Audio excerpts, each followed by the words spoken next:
because I can get to what I know is working or might not work. It's like playing the game within the game, but I'm in my space. I ain't just catching and shooting. Down, I'm in y'all space. If I miss, y'all took me out the game. Y'all just took me out the game. If I'm missing, if that's all I'm doing is catching and shooting.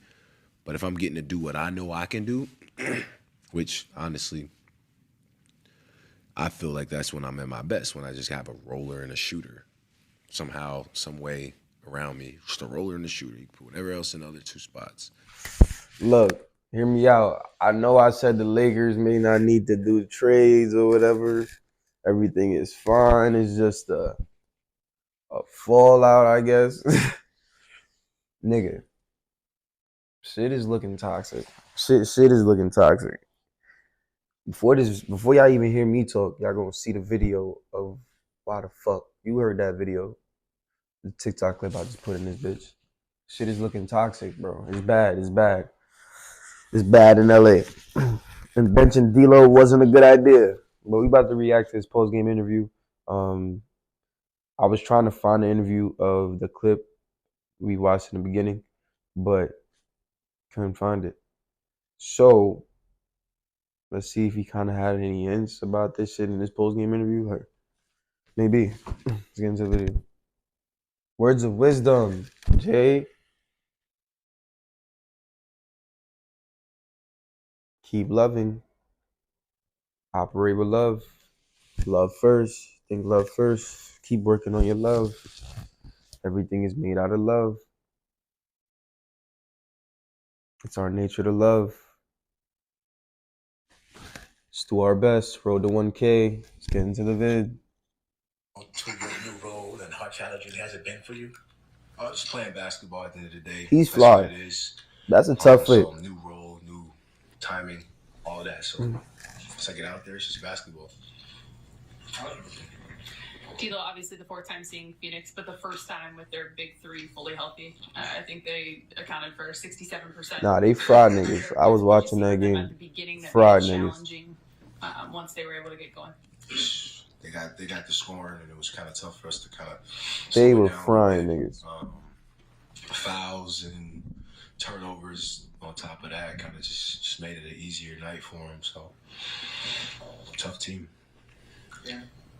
Diego, a couple for you. We haven't spoken to you since the tailbone injury. Physically, are you back to 100%? You had, I think, a knee thing tonight. Are you physically? Yeah, I'm good. And secondly, the reality of this league is that people talk about trades and stuff like that. Like, this is that time of year. How do you personally handle that discussion about yourself and your status? I know last year you spoke about being comfortable.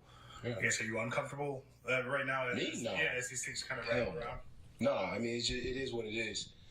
Since I've been in the league, I've kind of been dealing with that to where.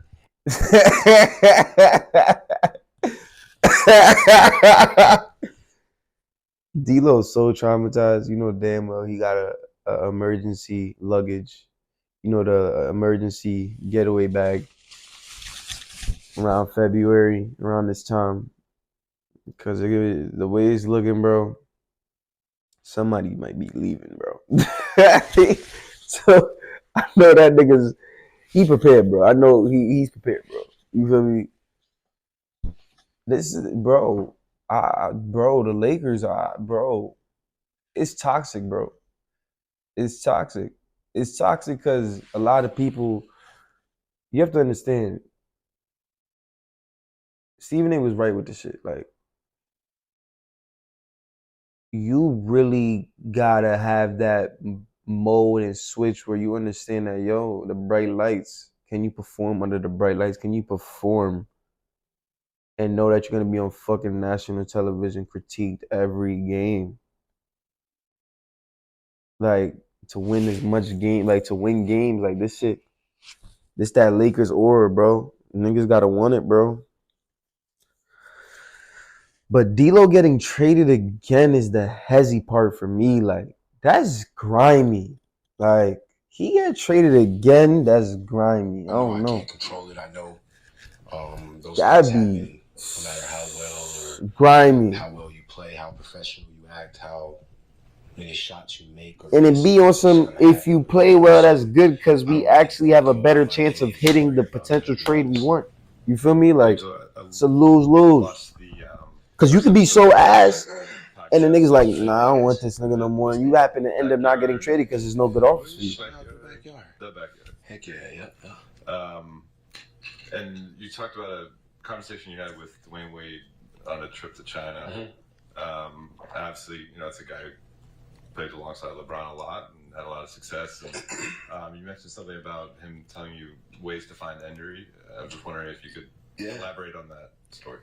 How do you know that story? But I went to China kind of right after the season. So it was along the lines of, the playoffs were still fresh, Western Conference, all of that. And I didn't go out the way I wanted to go out. I didn't perform the way I wanted to perform, things like that.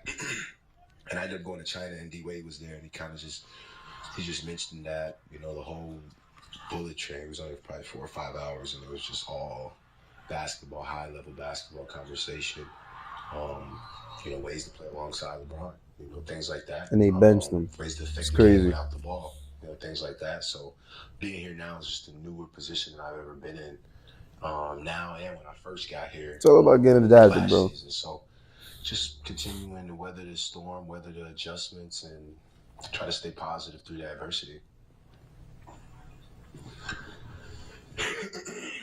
Angelo, you guys have had some pockets of really effective offense, certainly in-season tournament games here or there, but it hasn't been consistent. Bro, Lakers, get y'all shit together, bro. You got niggas mentally going through it just of a game of basketball. You're supposed to have fun and be therapeutic. Like, right? Like, I look at it like this, right? Niggas that actually love the game and that's dealing with bullshit on their team, on the floor and off the floor and shit. It's like having beef with your therapist. How do you have beef with your therapist? Like, basketball is who you are. It's the game you play you can't even enjoy because niggas is talking shit. That's not crazy. That's wild. But that'll be it for the end of this video. Hope you enjoyed, man. Like, comment, subscribe, tell a friend to tell a friend. I'm gonna holla at y'all niggas, yo.